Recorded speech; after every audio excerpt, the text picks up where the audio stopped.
Welcome to a new episode of our podcast, Lead the Future, Change the Conversation, an unedited, honest, and raw conversation. I'm Arjan Visser, your host, and join me as I chat today with my friend Kurt von Ahnen on leadership, future, and peers. I hope I said your name correct. Yeah, you said my name better than I'm probably going to say yours. Well, Kurt is an organizational development consultant and a passionate teacher and public speaker about turning your leadership into action. So, welcome and really happy that you could join today in the podcast.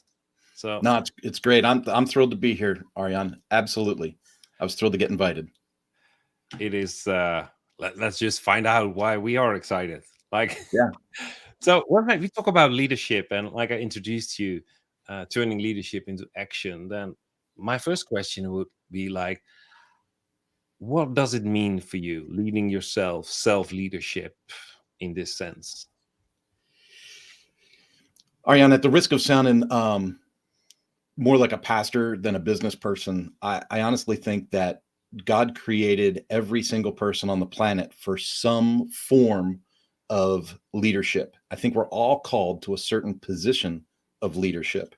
And the reason I say that is because when we look around at the universe around us and we see a lot of bad actors or a lot of people in places of leadership and they make boneheaded decisions that we all sit as a community and go, how in the world did that happen? How in the world did that person get to that spot?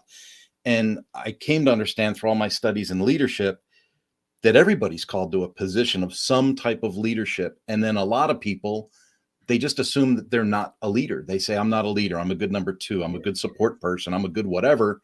And what happens is that in my mind creates a gap in leadership and the universe, or the way things are built, the way that we experience life. It hates gaps. And so those gaps are able to be filled unnaturally. So I believe that we're in a world that is led unnaturally because people that were naturally chosen for these leadership roles chose not to lead. And so I try to inspire people to find that piece, that gift, that natural calling for them. It could be a coach on a little league team, it could be a mom, it could be being a great dad, but we see so many people step back and curl up from accepting their natural call to leadership that it really puts the burden on people that accept their role. And so I'm really passionate about helping people find those little spots and ways to take those little steps to get started. And as you know, dude, once you accept your natural call to leadership, you're going to start to grow. You're going to start to accept it. You're going to get better and better.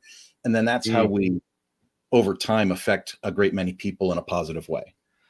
I like that answer. Like, in my word, everyone is a leader. Yeah. You know, because you have to make choices and they will influence those around you. And it's a bit the old cliche, like leaders are defined by their followers. Well, if that is true, then be your own first follower. So if no one follows you, then lead yourself. At least you have one follower, and that's where it starts. That's what comes to mind listening to you. So how do you position in the midst of helping others yourself leadership? That's a mixed bag. It really is, because I really tried.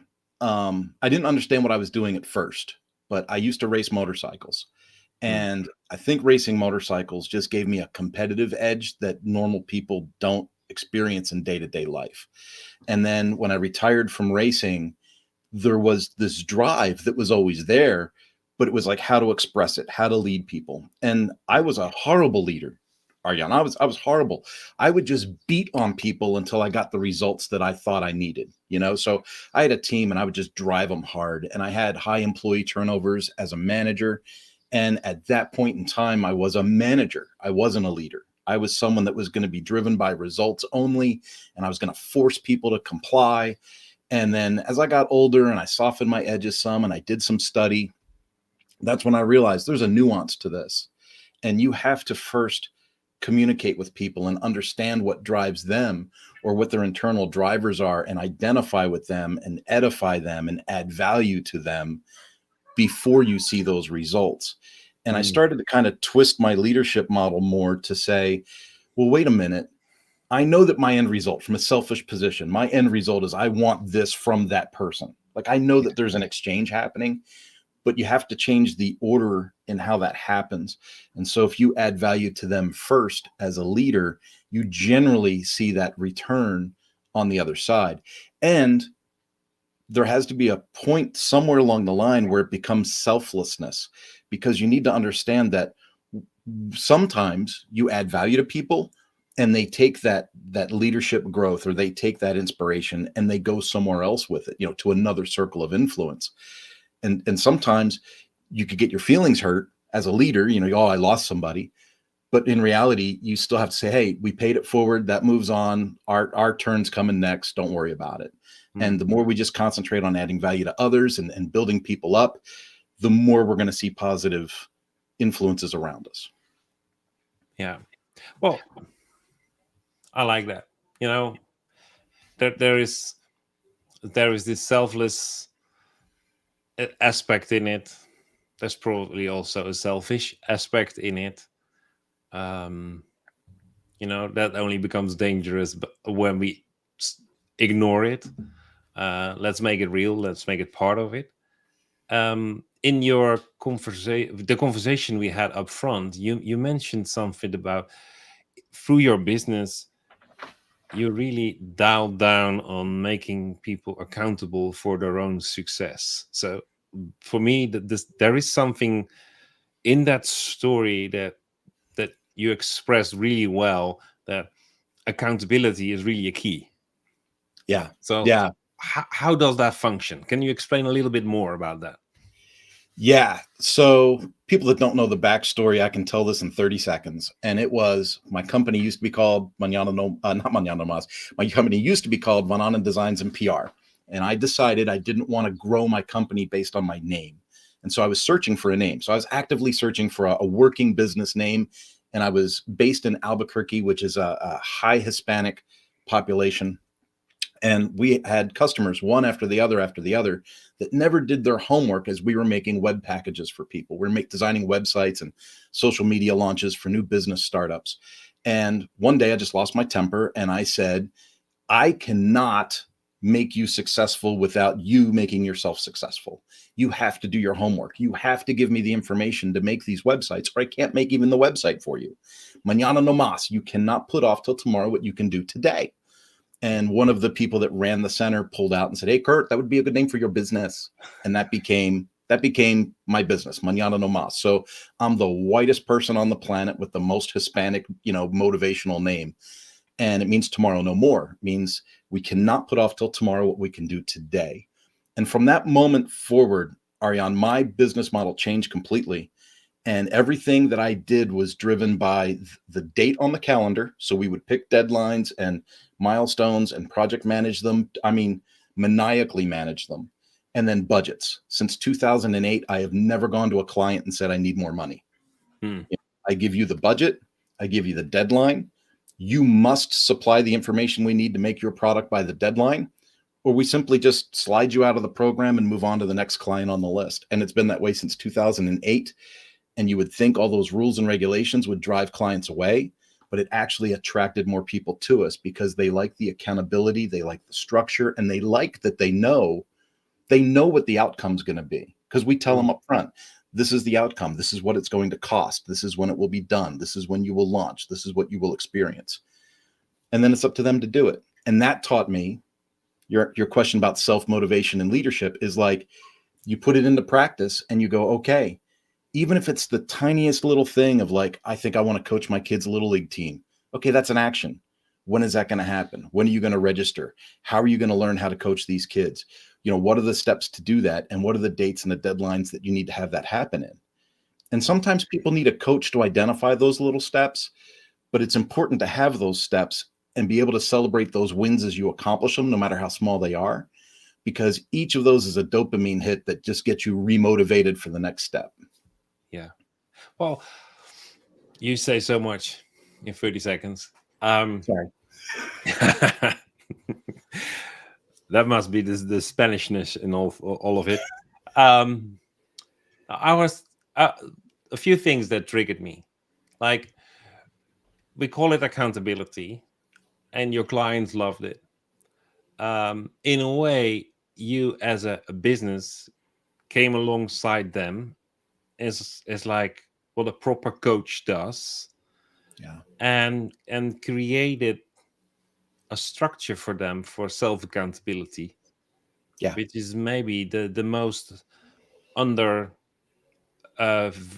we say appreciated or validated or recognized element of self leadership. So Yeah. instead of asking them to grow up first, you as a coach actually created a skeleton, scaffolding. That's the word, isn't it? Not skeleton, scaffolding. Yeah, I mix them always up, those two. They have nothing to do with each other.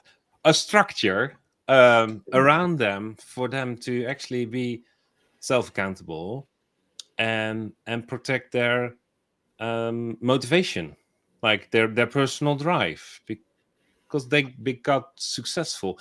You call it action, putting your leadership into action, Yeah. Yeah. but it's way more than just actionables or application. It's that whole structure of self accountability, self motivation that you actually facilitate for them as a coach. Well, and to be honest, I ran, a web agency for a decade, not even understanding the services that I was providing. Right. And I was actually a little frustrated because it's like people in the web agency, you'll understand, right? There's $500 websites, there's $1,500 websites, there's $2,500 websites. And then someday that little switch in your head goes off and you close somebody on a $30,000 or a $50,000 website, right? But all the work is almost the same structurally as building that website, that project, that platform, whatever you're putting together. And for almost a decade, I was saying, oh, yeah, I'll build your website for $1,500. I'll build your website for $2,500, and then giving people 40 hours of coaching and consulting to get to the information to build the website, right? Mm. And then I started to realize, wait a minute, that's not even my product. My product is not the website. My product is the coaching, the consulting, the process streamlining for the business. Sometimes we affect the way they produce a product. Sometimes we affect the way they market to their, to their market. And so now I look at it as like almost like a whole fractional CMO concept. But then after talking to you, it's not even like a marketing thing. It's like, this is your how to run your business efficiently, effectively, and create internal culture so you don't have employee churn. And at the end, you end up with a really cool website that both sells to the public and trains your staff internally. Yeah, because I believe that's right, because actually you organize the whole business in such a way that they are living the message that the website is communicating to the outside. So then it's not just accountability, then it becomes authentic as well, and they're all just like facets of leadership, self leadership, and you facilitate that for them. And I believe that is your core service, that actually you coach that business into their next season, Yeah. and it's tangibly expressed through a website. Yeah. But It's it's a huge service you give them. It's like a maturity upgrade. some people would say, what are you? Like pinpoint it, like niche down. Like everyone says the riches are in the niches. You've heard that. I'm Mhm. sure your audience has heard that.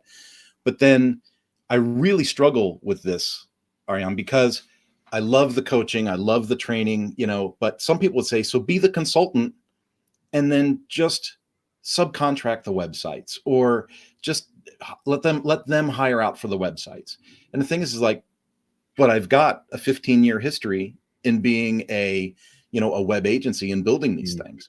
And so I'm 56 years old now, Arjan. I've had over 40 jobs, which I used to think was a detriment, but now I realize that's the energy that gives me, that's why I have all this well-rounded experience to go into almost any Yeah. business and go, no, that person's ineffective. This person is overworked. This person, is overburdened. This person's checked out.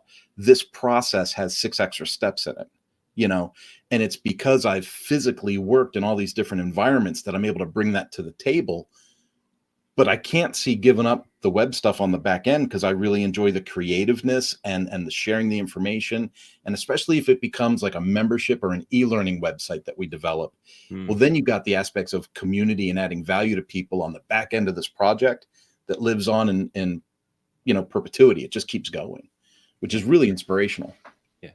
Yeah, interesting what you said, like 40 jobs, that doesn't fit the perfect picture. That doesn't fit, like, are you a specialist or a generalist? There's probably a fancy name for what, but what you just said, all that preparation in all the dimensions, that makes you just unique, and a specialist and a generalist in the same time, but also someone who can connect to a deeper story behind the question asked, and actually help the client in that way. Yeah. So, final question: how important is it for you to be coachable yourself? That's a hidden importance. So that's a really interesting question, because I think I told you earlier, I was not a good leader before. I mean, I just know that I wasn't. And I was the result of really poor leadership through really bad actors in school and parenting and stuff like that. And so I had the experience of all that negativity and all that you must conform nonsense. Yeah. And it wasn't until mid-30s that I even opened my brain the smallest bit to like a Tony Robbins inspiration, or a Russell Brunson, or a John Maxwell, or any of those. But by the time I was mid-40s, I was soaking the stuff up like a sponge. I was reading and watching everything I could. I'd seen John Maxwell speak probably 10 times before I joined the John Maxwell organization. And to this day, Arjan, I mean, literally this morning, John Maxwell released a new book and I just ordered it. Like I am always on the lookout for what's the next thing. From a business perspective, I got really hooked on audiobooks, because I can go to the gym and ride my bicycle and hear the book, right? Because I was really battling with time. And these audiobooks that I've gotten from like Rob Walling, he does a podcast called Startups for the Rest of Us, and has authored a few books. His wife, Sherry Walling, just as brilliant, but a little more crystals and pyramids, right? Dan, what was Dan's? I can't remember his last name now.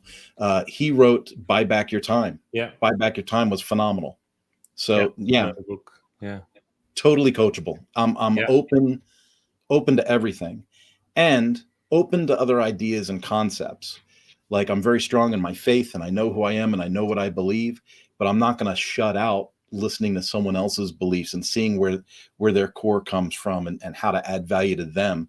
Just because they don't identify with my core belief system doesn't mean that we can't work together or have a friendship or those things. And so I think it's really important to be open. Yeah. Well, I will just want to wrap up. So you said so much. I'm going to listen to the podcast again. And I just invite everyone listening or watching, just connect and find out more. Connect to Kurt, connect directly to me.